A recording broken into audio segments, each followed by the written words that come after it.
കഴിയാത്തവരോ ഉൽക്കണ്ട. ഒരാൾക്കൊരു 80 വയസ്സ് കഴിഞ്ഞു, അല്ലെ 90 വയസ്സ് കഴിഞ്ഞു, നോമ്പ് നോൽക്കാൻ കഴിയൂല, നോമ്പ് നോൽക്കണ്ട. പിന്നെ ഇനി ഭാവിയിൽ ഈ നോമ്പ് ഖളാ വീട്ടാനുള്ള ചാൻസ് ഉണ്ടോ? 90 വയസ്സായില്ലേ, ഭാവിയിൽ വീട്ടാൻ കഴിയൂല, വീട്ടണ്ട. എന്നാൽ ഒരു മുദ്ദ് പാവപ്പെട്ടവർക്ക് അയാൾ കൊടുക്കാൻ കഴിവുള്ളവനാണെങ്കിൽ കൊടുക്കണം. ഒരു മുദ്ദ് പറഞ്ഞ ഒരു 750 ഗ്രാം അരി, അതൊരു സാധുവായ ആളിലേക്ക് എത്തിച്ചു കൊടുക്കാൻ പറ്റുമെങ്കിൽ അന്ന് തന്നെ എത്തിച്ചു കൊടുക്കുക. എന്നാൽ ആ നോമ്പ് നോറ്റ പ്രതിഫലം അയാൾക്ക് കിട്ടും. എന്നതുപോലെ ഒരാൾ രോഗിയായി നോമ്പ് നോൽക്കാൻ കഴിയാതെയായി, രോഗിയായിട്ട് നോമ്പ് നോൽക്കാൻ കഴിയൂലെങ്കിൽ നോമ്പ് നോൽക്കണ്ട. 2 നിലയിലുള്ള രോഗമുണ്ട്. ഒന്ന്, ഇത് പെട്ടെന്ന് മാറും എന്ന് പ്രതീക്ഷയുള്ള രോഗം. അവരെന്ത് ചെയ്താൽ മതി? നോമ്പ് ഒഴിവാക്കിയിട്ട് അടുത്ത റമളാൻ ആകുന്നതിന് മുമ്പ് ആരോഗ്യം അനുവദിക്കുമ്പോൾ, അനുകൂലമാകുമ്പോൾ നോമ്പ് ഖളാ വീട്ടുക. മുദ്ദ് കൊടുക്കണോ? മുദ്ദ് കൊടുക്കണ്ട. ശ്രദ്ധിക്കാൻ പറയുന്നത് ശ്രദ്ധിക്കട്ടോ. റമളാൻ നോമ്പൊക്കെ തുടങ്ങി ഒരു 4-5 ദിവസം കഴിഞ്ഞപ്പോ എന്താണെന്നറിയൂല, വല്ലാത്തൊരു പനിയിട്ട് വന്നു. പനിയും വിറയും അസ്വസ്ഥതയൊക്കെ. മരുന്ന് പിടിച്ചിട്ടൊന്നും മാറ്റല്ല. പിന്നെ അങ്ങനെ രക്തം ഒന്ന് ടെസ്റ്റ് ചെയ്യണം എന്ന് പറഞ്ഞ് ടെസ്റ്റ് ചെയ്ത് നോക്കുമ്പോൾ ഡോക്ടർ പറഞ്ഞു, മഞ്ഞപ്പിത്താണ് കേട്ടോ, ഇനി നിങ്ങൾ നോമ്പ് നോൽക്കരുത്, നല്ല വെള്ളം കുടിക്കണം എന്ന് പറഞ്ഞു. മഞ്ഞപ്പിത്തം പിടിച്ചിട്ടുണ്ട്, അതുകൊണ്ട് ഇനി നിങ്ങൾ നോമ്പ് നോൽക്കരുത്, വെള്ളം നല്ലോണം കുടിച്ചു കൊടുക്കണം, നോമ്പ് നോറ്റാ വലിയ പൊല്ലാപ്പുണ്ടാവില്ല. കുഴപ്പമില്ല, നോമ്പ് നോൽക്കണ്ട. എന്ത് ചെയ്താൽ മതി? അടുത്ത റമളാൻ ആകുന്നതിന് മുമ്പ് സൗകര്യം പോലെ ഖളാ വീട്ടിയാൽ മതി. അതിന് മുദ്ദ് കൊടുക്കണ്ട. എന്നാൽ മുദ്ദ് കൊടുക്കേണ്ട രോഗികളുണ്ട്. അതാരാ? ഒരു ചെറുപ്പക്കാരൻ 25 വയസ്സേ ആയിട്ടുള്ളൂ. അയാളുടെ കിഡ്നി അടിച്ചുപോയി. അല്ലാഹു നമ്മളെ കാക്കട്ടെ. ആമീൻ പറയും. അള്ളാഹു കാക്കട്ടെ. ഈ വാർത്തകളൊക്കെ നിരന്തരം കേട്ടുകൊണ്ടിരിക്കുകയാണ്. റബ്ബേ, ഞങ്ങളെ കിഡ്നിയുടെ അവസ്ഥ ഞങ്ങൾക്ക് അറിയൂല, നീ കാവൽ നൽകണേ പടച്ചോനെ. മാറ്റിവെക്കാനുള്ളൊരു സാഹചര്യം ഒന്നും അനുകൂലല്ല. അയാൾ ഇങ്ങനെ ആഴ്ചയിൽ 2-3 ഡയാലിസുമായിട്ട് കഴിയാണ്. അയാൾക്കിനി ഭാവിയിൽ ഈ രോഗം മാറിയിട്ട് നോമ്പ് ഖളാ വീട്ടാൻ കഴിയും എന്ന പ്രതീക്ഷയൊന്നും ഇല്ല. അയാൾക്ക് എന്ത് ചെയ്യാം? അയാൾക്ക് നോമ്പ് ഒഴിവാക്കിയിട്ട് സാമ്പത്തിക ശേഷിയുണ്ടെങ്കിൽ ഓരോ നോമ്പിനും ഓരോ മുദ്ദ് വീതം പാവങ്ങൾക്ക് കൊടുക്കുക, ഖളാ വീട്ടാൻ. അപ്പൊ മാറുമെന്ന് പ്രതീക്ഷയില്ലാത്ത വിധത്തിലുള്ള രോഗങ്ങൾ, അല്ലെ വാർദ്ധക്യ സഹജമായ വിഷയങ്ങൾ, അതൊക്കെ ഭാവിയിൽ നോമ്പ് ഖളാ വീട്ടാൻ കഴിയുമെന്ന പ്രതീക്ഷയില്ലാത്ത വിഷയങ്ങളാണെങ്കിൽ അവരെന്ത് ചെയ്താൽ മതി എന്നറിയോ? നോമ്പിന് പകരം ഓരോ മുദ്ദ് കൊടുത്താൽ മതി. അല്ലാത്തവർ നോമ്പ് ഖളാ വീട്ടുക. എന്നതുപോലെ ഗർഭിണികളും ശ്രദ്ധിക്കണം, മുലയൂട്ടുന്ന സഹോദരിമാരും ശ്രദ്ധിക്കണം. അവര് നോമ്പ് ഒഴിവാക്കുന്നത് അവരുടെ തടിക്ക് വല്ല വിപത്തും ഉണ്ടാകുമെന്ന് ഭയപ്പെട്ടിട്ടാണെങ്കിൽ മുദ്ദ് കൊടുക്കണ്ട. അടുത്ത റമളാനാകുന്നതിന് മുമ്പ് ഖളാ വീട്ടിയാൽ മതി. അവരുടെ തടിക്ക് വല്ല വിഷയം ഉണ്ടാവുമോ എന്നുള്ളതാണ് പ്രശ്നം. ഡോക്ടർ പറഞ്ഞു, നോമ്പെടുക്കരുത്, നോമ്പെടുത്താൽ കുട്ടിക്ക് കുഴപ്പമൊന്നും ഉണ്ടാവില്ല, പക്ഷെ നിങ്ങൾക്കത് സാരമായി ബാധിക്കും എന്ന് പറഞ്ഞാൽ നോമ്പെടുക്കണ്ട. പിന്നെയോ ഖളാ വീട്ടണ്ടേ? ഖളാ വീട്ടണം.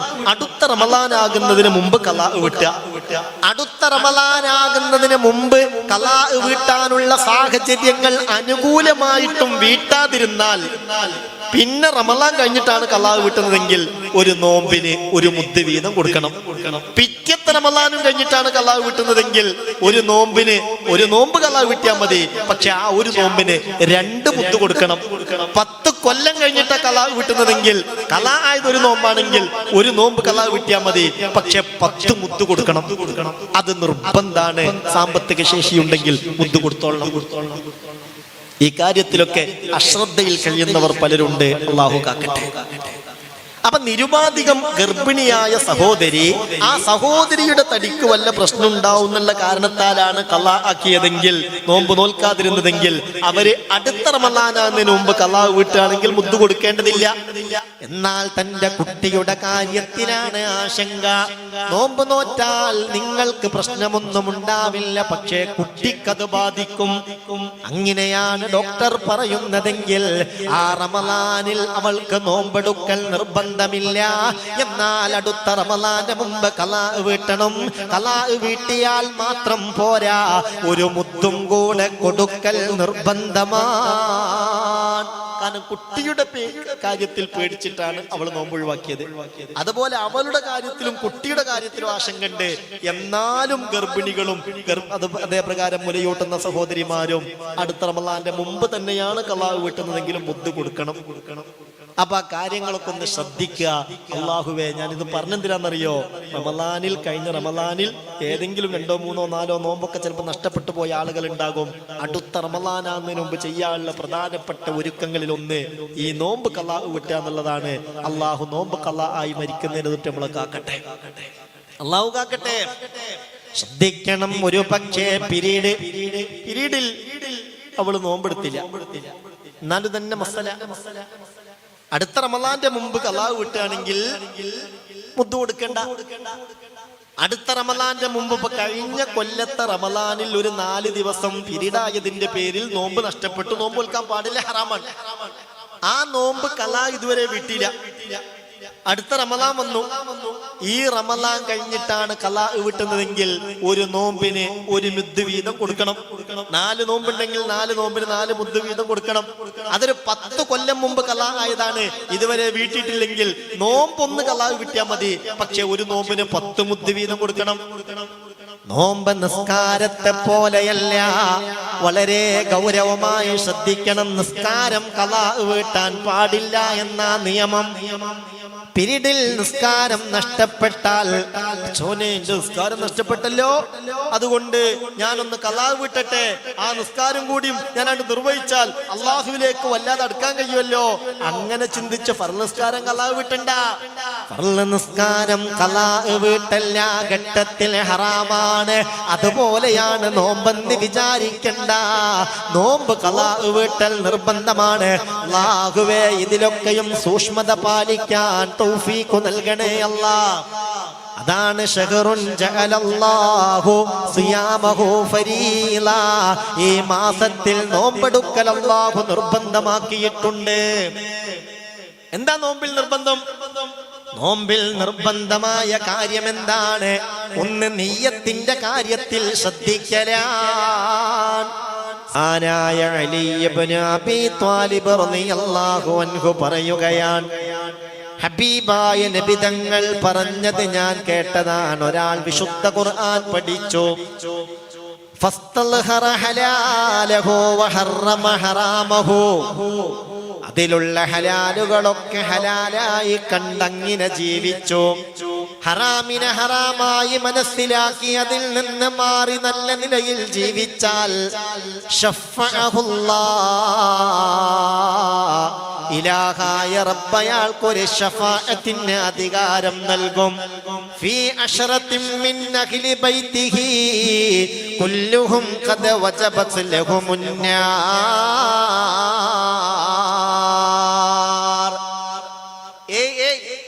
അവന്റെ കുടുംബത്തിൽ നിന്ന് 10ഓളം ആളുകൾക്ക് ശഫാഅത്തിന് അധികാരം കൊടുക്കും. ആ ഫാമിലിയിലെ, ആ കുടുംബത്തിലെ, അവന്റെ ബന്ധുക്കളിലെ എങ്ങനെയുള്ള ആളുകളാണ്? ഖദ വജബത് ലഹുമുന്നാർ. ദുനിയാവിൽ ഇലാഹായ റബ്ബിന്റെ ദീനിന്റെ നിയമങ്ങൾ പാലിക്കാത്തതിന്റെ പേരിൽ പരലോകത്തെ വിചാരണയിൽ നരകം വിധിക്കപ്പെട്ട 10 പേർ. ആ ഒരു സമയത്ത് ഈ കുട്ടിനെ കൊണ്ട് കിട്ടുന്ന ആ ഒരു ഹൈർ എത്രയാണെന്ന് നിങ്ങളൊന്ന് ആലോചിച്ചു നോക്കി. എന്താ അതിന് മാത്രം പരിഗണന കിട്ടാൻ കാരണം? നിങ്ങൾ ആലോചിച്ചോ, ഒരായത്തൊന്നും മര്യാദക്ക് മനപ്പാടാക്കണമെങ്കിൽ എത്ര തവണ ആ ആയത്ത് ആവർത്തിച്ച് ആവർത്തിച്ച് ആവർത്തിച്ച് ആവർത്തിച്ച് ആവർത്തിച്ച് ഓതണം? എത്ര തവണ ഓതണം? ഇലാഹായ റബ്ബിന്റെ കലാമിൽ നിന്ന് ഒരായത്ത് മനഃപ്പാഠമാക്കണമെങ്കിൽ സഹോദരാ സഹോദരി എത്ര തവണയാണത് ഓതേണ്ടത്? അങ്ങനെ രാവും പകലും അതിനായി ഇലാഹായ റബ്ബിന്റെ ഭവനത്തിൽ മസ്ജിദിൽ കൂടി അവരെ ഹയാത്താക്കുകയാണ്. അവരുടെ കൽബിലേക്ക് ഖുർആനെ കയറ്റുകയാണ്. അല്ലാഹു അവർക്ക് നൽകുന്ന പരിഗണന എത്രയാണ്! നമ്മളെ കുടുംബത്തിൽ നമുക്ക് വേണ്ടപ്പെട്ടവർക്ക് ആ പരിഗണന കിട്ടണ്ടേ? വേണല്ലോ. അതൊരാഗ്രഹം. അള്ളാഹു തൗഫീഖ് തരട്ടെ. ആമീൻ പറയാം. അള്ളാഹു തൗഫീഖ് തരട്ടെ. അപ്പിമ്യം ആ ഒരു ലാഭം കൂടെ മനസ്സിൽ കാണണം. ദുനിയാവിൽ 8-10 കൊല്ലം പഠിപ്പിച്ചാൽ ഇന്നാലിനൊരു ജോലി കിട്ടിയാൽ മാസം എത്ര ശമ്പളം കിട്ടുമല്ലോ, അതെനിക്കൊരു മുതൽക്കൂട്ടാവുമല്ലോ എന്ന് ചിന്തിക്കുന്ന ആ ഒരു ചിന്ത ഉണ്ടല്ലോ, അതിനേക്കാൾ വലിയ ചിന്ത ഇത് നശ്വരാൻ. ഇത് വമൽ മാലു വല്ലഖിലൂന ഇല്ലാ വദാഇഉ വകുല്ലു വദീഇല്ലാ മഹാല തസായിലു നസീബുക മിമ്മാ തജ്മഉ ദഹറ കുല്ലഹു റിദാനി തുദ്റജു ഫീഹി മാ വഹനൂതു. ഇതേ കുറിച്ചുള്ളൊരു കൺസെപ്റ്റ് എന്താ? ദുനിയാവ് അല്ല, നമ്മളൊക്കെ നമ്മളെ ഓരോ ദിവസവും ഒന്ന് പരിശോധിച്ച് നോക്കിയാണ് നമ്മൾ ഈ ആലോചിക്കുന്നതിൽ ഏകദേശ സമയം ദുനിയാവിന്റെ കാര്യങ്ങൾ തന്നെയല്ലേ. എങ്ങനെ പൈസ ഉണ്ടാക്കാം, എങ്ങനെ ക്യാഷിന്റെ വഴി, ആസൂത്രണങ്ങളാണ്, ആലോചനകളാണ്, ബിസിനസിനെ കുറിച്ചുള്ള ചിന്തയാണ് എന്ന് പറഞ്ഞാൽ നമ്മളെ തലച്ചോറ് എപ്പോഴും ദുനിയാവും ഭൗതിക താല്പര്യങ്ങളുമായിട്ട് അങ്ങനെ ചുറ്റിപ്പറ്റി നടക്കുകയാണ്. ഈ നമ്മൾ അവസാനിക്കാത്ത ലോകമായ പരലോകത്തൊരു വിജയത്തിന് വേണ്ടി സഹോദരാ സഹോദരി എത്രയാണ് നമ്മുടെ ആലോചന, എത്രയാണ് നമ്മുടെ ആസൂത്രണങ്ങൾ ആലോചിക്കേണ്ടതാണ്. ആ മനുഷ്യൻ ചിന്തിക്കേണ്ടതാണ്. അപ്പൊ അതിന്റെ ഭാഗമായി പടച്ചോനെ ദുനിയാവിന് ഇപ്പൊ എത്ര ഉണ്ടെങ്കിലും അവസാനം കെട്ടിപ്പൊതിഞ്ഞു കൊണ്ടുപോകുമ്പോ 1, 2, 3 കണ്ടം തുണിയല്ലേ ഉള്ളത്, അതല്ലേ ഉള്ളത്. ഇച്ചിരി പരിത്യം വേറെ എന്താ? ഒരു 10ഓളം ടെക്സ്റ്റൈൽസിന്റെ മുതലാളിയാണെന്ന് സങ്കൽപ്പിക്ക്. അയാളുടെ മയ്യത്ത് കുളിപ്പിച്ച് കഫൻ ചെയ്യുമ്പോൾ ആരെങ്കിലും പറയുമോ ഒരുപാട് ടെക്സ്റ്റൈൽസുകളുള്ള ആളല്ലേ, അതുകൊണ്ട് നമുക്കൊരു 10 തുണിയിൽ പൊതിയാം? അങ്ങനെയുണ്ടോ? അങ്ങനല്ലല്ലോ. എത്ര വലിയ കോടീശ്വരനായാലും സഹോദരാ സഹോദരി ശ്രദ്ധിക്കണേ. നസീബുക മിമ്മാ തജ്മഉ ദഹറ കുല്ലഹു റിദാനി തുദ്റജു ഫീഹി മാ വഹനൂതു. നസീബുക നിന്റെ ഓഹരി, മിമ്മാ തജ്മഉ ദുനിയാവിൽ നീ എപ്പോഴും പരിധി വിട്ട് പാതി നീ ഒരുമിച്ച് കൂട്ടുന്നതിൽ നിന്ന് നിന്റെ യഥാർത്ഥ ഓഹരി നിന്റെ ഖബറിലേക്ക് 2-3 കണ്ടം തുണിയാണ്, പിന്നെ ഇത്തിരി പരുത്തിയാണ്. അതല്ലാതെ എന്താ ഉണ്ടാവുക? അതല്ലാതെ എന്താണ് സഹോദരാ സഹോദരി ആലോചിക്കേണ്ടതാണ്? വമൽ മാലു വല്ലഖിലൂന ഇല്ലാ വദാഇഉ വകുല്ലു വദീഇല്ലാ മഹാല തസായിലു. വമൽ മാലു വല്ലഖിലൂന ഇല്ലാ വദാഇഉ. നിന്റെ ഈ സമ്പത്തുണ്ടല്ലോ, അതും നിന്റെ ഈ മക്കളുണ്ടല്ലോ, കുടുംബമുണ്ടല്ലോ, അതൊക്കെ ഇല്ലാ വദാഇഉ, അതൊക്കെ ഒരു സൂക്ഷിപ്പ് സ്വത്ത് പോലെയാണ്. നിന്റെ കയ്യിൽ നിന്റെ അയൽക്കാരൻ തൽക്കാലം ഇതൊന്നിവിടെ വെക്കുമോ, ഞാൻ നാളെ എടുക്കാം, മറ്റന്നാളെടുക്കാം എന്ന് പറഞ്ഞ് നിന്നെ കൊണ്ടുവന്ന് ഏൽപ്പിക്കുന്ന വസ്തുക്കളില്ലേ, ആ സൂക്ഷിപ്പ് സ്വത്ത് പോലെയാണ് നിന്റെ കുടുംബം, നിന്റെ മക്കൾ. വകുല്ലു വദീഇല്ലാ മഹാല തസായിലു. ഈ സൂക്ഷിപ്പ് സ്വത്തൊക്കെ കണ്ട് നീങ്ങിപ്പോവും, ഉപകാരമില്ലാതായി പോവും പിന്നീട്. എന്നാൽ ഉപകാരപ്പെടും ഇതിനെയൊക്കെ ആഖിറവുമായി കണക്ട് ചെയ്താൽ.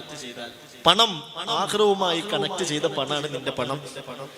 ആഖിറത്തിന്റെ കാര്യം ആലോചിച്ച് ഈ ദുനിയാവ് കൊണ്ട്, ദുനിയാവ് മാത്രമല്ല ദുനിയാവ് കൊണ്ട് ആഖിറം കൂടെ കിട്ടണമെന്ന ലക്ഷ്യത്തോടെ നിന്റെ പണത്തെ ആഖിറവുമായി കണക്ട് ചെയ്താൽ രക്ഷപ്പെടും.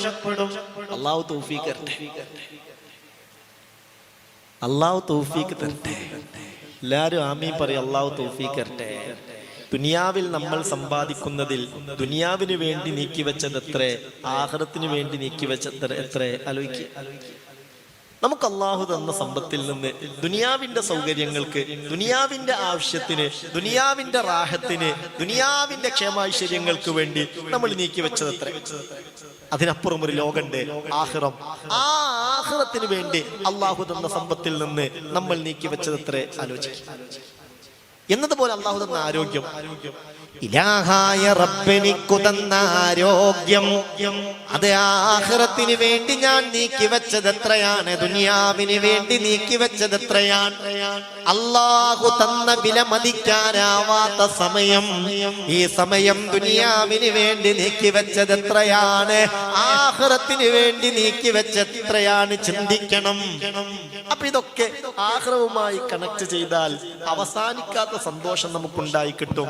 അല്ലാഹു റബ്ബുൽ ഇസ്സത്ത് തൗഫീഖ് നൽകി അനുഗ്രഹിക്കട്ടെ. ആ നിലയിൽ അല്ലാഹു തആല തന്നതൊക്കെ ആഖിറവുമായി കണക്ട് ചെയ്യാൻ തൗഫീഖ് തരട്ടെ. നിങ്ങൾക്കറിയോ, ആഖിറവുമായി ഒരു കണക്ഷനുമില്ലാത്ത ഈ സമ്പത്ത്, ഈ ദുനിയാവ്, അതിന്റെ ഒരു ഉദാഹരണം മുത്ത് റസൂല് പറഞ്ഞത് എന്താണെന്നറിയോ? ഇതൊക്കെ ഒന്ന് ശ്രദ്ധിക്കുന്നത് നല്ലതാണ്. പണം ഒരുപാടുണ്ട്, ദുനിയാവും സൗകര്യങ്ങളും ഒരുപാടുണ്ട്, ആഖിറവുമായ ഒരു ബന്ധവും കണക്ഷനും അതിനില്ല. അങ്ങനെയുള്ള ആഖിറത്ത്, അങ്ങനെയുള്ള ദുനിയാവിനെ കുറിച്ച് ഹബീബായ നബി തങ്ങൾ പറഞ്ഞത് എന്താണ്? എന്താ പറഞ്ഞത്? അബൂ ഹുറൈറ റളിയല്ലാഹു അൻഹുവിനോട് ഒരിക്കൽ മുത്ത് റസൂൽ ചോദിക്കുന്നുണ്ട്, അബൂ ഹുറൈറ, അലാ ഉരീക ദുനിയ മഅ മാ ഫീഹാ? നിങ്ങൾ ഇതൊന്ന് ശ്രദ്ധിക്കുക. നിങ്ങൾ ഈ പറയുന്നതിന്റെ പൊരുൾ തലയിലേക്ക് കയറ്റി. ഇതെന്താണ് ഈ പറയുന്നതെന്ന് ആലോചിക്കുക. അബൂ ഹുറൈറ, ഞാൻ നിനക്ക് ദുനിയാവിന് നല്ല ഒരു ഉദാഹരണം കാണിച്ചു തരട്ടെ എന്ന് മുത്തുനബി സ്വല്ലല്ലാഹു അലൈഹി വസല്ലമ തങ്ങൾ അബൂ ഹുറൈറ തങ്ങളോട് ചോദിക്കുകയാണ്. അതും ആ ദുനിയാവിലുള്ള എല്ലാ വസ്തുക്കളും ഉൾപ്പെടെ ദുനിയാവിന് പറ്റിയ ഒരു ഉദാഹരണം ഞാൻ കാണിച്ചു തരട്ടെ. അബൂ ഹുറൈറ റളിയല്ലാഹു അൻഹു പറയുന്നുണ്ട്, ഖുൽതു ബലാ യാ റസൂലല്ലാഹ്, ഞാൻ പറഞ്ഞു അതേ നബിയേ, ദുനിയാവിലുള്ള എല്ലാ വസ്തുക്കളും ഉൾപ്പെടെ ദുനിയാവിനൊരു ഉദാഹരണം കാണിച്ചു തരൂ. അപ്പൊ നബി എന്ത് ചെയ്തെന്നറിയോ? അല്ലാഹുവിന്റെ റസൂലിന്റെ കൈ പിടിച്ചു. എന്നിട്ട്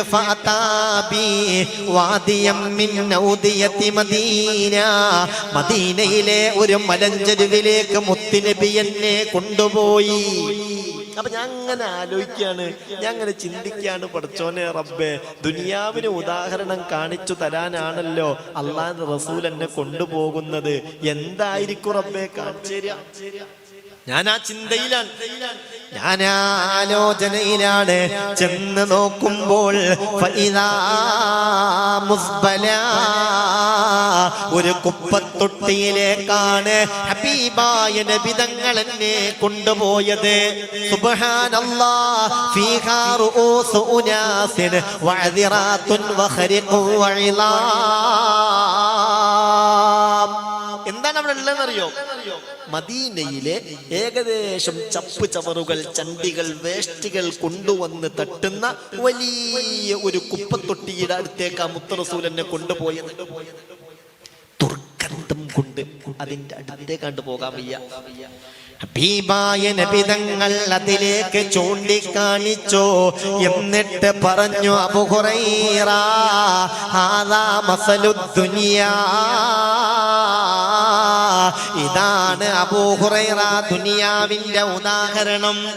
അതായത് അല്ലാഹ് എന്ന ചിന്തയില്ലാതെ ആഖിറവുമായി ഒരു നിലയിലും കണക്ട് ചെയ്യാതെ ഹലാലും ഹറാമും നോക്കാതെ ആളുകൾ സമ്പാദിക്കുന്ന ദുനിയാവില്ലയോ, ഇതിന് നമ്മൾ നമ്മുടെ മനസ്സിൽ കൽപ്പിക്കുന്ന വില പോലും ഈ ദുനിയാവിന് അല്ലാഹു കൽപ്പിക്കുകയില്ല. ഖാല റസൂലുള്ളാഹി സ്വല്ലല്ലാഹു അലൈഹി വസല്ലം. അപ്പൊ ഞാൻ എന്തിനാ അത് പറയുന്നറിയോ? നമ്മളെ മക്കളും നമ്മളെ സമ്പത്തും നമ്മളെ ആരോഗ്യവും നമ്മളെ സമയങ്ങളൊക്കെ ആഖിറവുമായി ഒരു കണക്ഷനും ഇല്ലാത്ത നിലയിലായി പോകരുത്. ഒക്കെ ആഖിറത്തിൽ കൂടി ഉപകരിക്കുന്ന നിലയിൽ ഉപയോഗപ്പെടുത്താൻ കഴിയണം. അതിന് അല്ലാഹു നമുക്ക് തൗഫീഖ് തരട്ടെ. അതിന് ഉപ്പമാരെ ശ്രദ്ധിക്കണം, അതിനുമ്മമാരെ ശ്രദ്ധിക്കണം, വല്ലിപ്പമാരെ വല്ലിമ്മമാരെ. പേരമക്കളിൽ ഒരു കുട്ടിയെങ്കിലും ജല്ല ജലാലായ റബ്ബിന്റെ കലാമ് മനഃപ്പാഠമാക്കിയവനാവണം എന്ന നിർബന്ധ ബുദ്ധി വേണം. ദുനിയാവിലേക്കല്ല, ദുനിയാവിന് ബർക്കത്താണ്, അതിന്റെ അപ്പുറം ആഖിറത്തിൽ അതിന്റെ ഒരു സന്തോഷം എത്രയായിരിക്കും. അള്ളാഹു തൗഫീഖ് തരട്ടെ. നിങ്ങൾക്കറിയോ, മഹ്ശറയിൽ ചില ബാപ്പാരും ചില ഉമ്മാരൊക്കെ അങ്ങനെ വലിയ പ്രൗഢിയുടെ പ്രതാപത്തിന്റെ പ്രകാശത്തിന്റെ ഒരു കിരീടം അണിഞ്ഞിരിക്കും. മഹ്ശറയിൽ പൊതുവെ എല്ലാവരും നഗ്നരാണെങ്കിലും ചില ആളുകൾ മാത്രം സ്വർഗത്തിൽ നിന്ന് കൊണ്ടുവന്ന നേത്തരം പട്ടുകൾ ധരിച്ച് അഭിമാനിച്ചിരിക്കും. അവർക്കെന്നെ മനസ്സിലാവൂല എന്തിനാണ് അവർക്കത് ധരിപ്പിച്ചതെന്ന്. അവർ അല്ലാഹുവിനോട് ചോദിക്കെന്നെ ചെയ്യും, അല്ല പടച്ചോനെ, ഇതെന്തിനാ ഞങ്ങൾക്ക് മാത്രം ഇത് ധരിപ്പിക്കപ്പെട്ടത്? ആയിഷ ബീവി റളിയല്ലാഹു അൻഹ പറയുകയാണ്, ഹബീബായ നബി തങ്ങൾ പറഞ്ഞതാ, മൻ ഖറഅൽ ഖുർആൻ വതഅല്ലമ വഅമില ബിഹി ഉൽബിസ വാലിദാഹു യൗമൽ ഖിയാമത്തി താജം മിൻ നൂർ. എന്താ ഇതിനർത്ഥം? ഒരാള് ഖുർആൻ പഠിച്ചു, ബൈഹാട്ടാക്കി, അതിനനുസരിച്ച് ജീവിക്കാൻ, എന്നാൽ അവന്റെ ഫضل അവിടെ നിൽക്കട്ടെ. ഉൽബിസ വാലിദാ യൗമൽ ഖിയാമത്തി താജം മിൻ നൂർ. ഓന്റെ അമ്മാക്കും ഓന്റെ ബാപ്പാക്കും നാളെ മഹ്ശറയിൽ വലിയ പ്രതാപത്തിന്റെ പ്രൗഢിയുടെ പ്രകാശത്തിന്റെ കിരീടം അണിയിക്കപ്പെടും. ഭയങ്കര അഭിമാനായിരിക്കും. മാത്രമല്ല, സ്വർഗത്തിൽ നിന്ന് കൊണ്ടുവന്ന നേത്തരം പട്ടുകൾ അവരെ ധരിപ്പിക്കപ്പെടും. അത്ഭുതത്തോടെ റബ്ബിനോടവർ വിളിച്ച് ചോദിക്കും, അല്ലാഹ് ബിമ കുസീനാ ഹാദാ, എന്തിനാണ് റബ്ബേ ഞങ്ങൾക്ക് മാത്രം ഇത് ധരിപ്പിക്കപ്പെട്ടത്? അല്ല, ഇവിടെ എല്ലാവരും നഗ്നരാണല്ലോ. മഹ്ശറയുടെ അവസ്ഥ എന്താ? ആയിഷ ബീവി റളിയല്ലാഹു അൻഹ പറയുന്നുണ്ട്, റസൂലുള്ളാഹി പറഞ്ഞതാ, യുഹ്ശറുന്നാസു യൗമൽ ഖിയാമത്തി ഹുഫാത്തൻ ഖുറാത്തൻ ഖുർലാ. മഹ്ശറയിൽ ഒരാൾക്കും വസ്ത്രമുണ്ടാവില്ല. മഹ്ശറയിൽ ഒരാളും ചേലാകർമ്മം ചെയ്യപ്പെട്ട വിധത്തിലല്ല. മഹ്ശറയിൽ ഒരാൾക്കും ചെരുപ്പമുണ്ടാവുകയില്ല. ആയിഷ ബീവി ചോദിച്ചു, അല്ല നബിയേ, എന്താ നിങ്ങൾ ഈ പറയുന്നത്? അന്നിസാഉ വർ-റിജാലു ജമീആ, ആണുങ്ങളും പെണ്ണുങ്ങളും ഒക്കെ അവിടെ ഒന്നിച്ചല്ലേ നബിയേ? ആണുങ്ങൾക്കും വസ്ത്രമല്ല, പെണ്ണുങ്ങൾക്കും വസ്ത്രമല്ല. അപ്പൊ അവര് പരസ്പര ഔറത്തിലേക്കൊക്കെ നോക്കൂലേ നബിയെ? എന്ത് വർത്താനങ്ങളീ പറയുന്നത്? അപ്പോഴത്തേക്ക് ഹബീബായ നബിയുടെ കണ്ണ് നിറഞ്ഞു. മുത്ത് റസൂല് പറഞ്ഞു, ആയിഷ, അൽ-അംറു അശദ്ദു മിൻ ദാലിക, അൽ-അംറു അഹമ്മു മിൻ ദാലിക. ആയിഷോ, നീ വിചാരിച്ചതുപോലെ ഒന്നല്ല കാര്യട്ടോ. അവിടുന്ന് ഒരാൾക്കും മറ്റൊരാളുടെ ഔറത്തിനെ കുറിച്ചൊന്നും ഒരു ഓർമ്മയും ഒരു ചിന്തയും ഉണ്ടാവൂല ആയിഷോ എന്ന് മുഹമ്മദ് മുസ്തഫ സല്ലല്ലാഹു അലൈഹി വസല്ലം. എന്നാലും എല്ലാവരും നഗ്നരായിരിക്കും. അപ്പോഴാണ് ഒരു വിഭാഗത്തിന് മാത്രം പ്രതാപത്തിന്റെയും പ്രൗഢിയുടെയും ഒക്കെ മേത്തരം പട്ടുകൾ ധരിപ്പിക്കപ്പെട്ടിരിക്കുന്നത്. അവരെ ഇലാഹായ റബ്ബിനോട് വിളിച്ച് ചോദിക്കുകയാണ്, ഇലാഹി ബിമ കുസീനാ ഹാദാ, എന്തിനാണ് റബ്ബേ ഞങ്ങൾക്ക് മാത്രം ഇത് ധരിപ്പിക്കപ്പെട്ടത്? അതിനവരുടെ മറുപടി കേൾക്കണേ. അല്ലാഹുവിന്റെ ഭാഗത്ത് നിന്ന് അവർക്കുള്ള മറുപടി കേൾക്കണേ. ബിഅഖദി വലദികുമൽ ഖുർആൻ.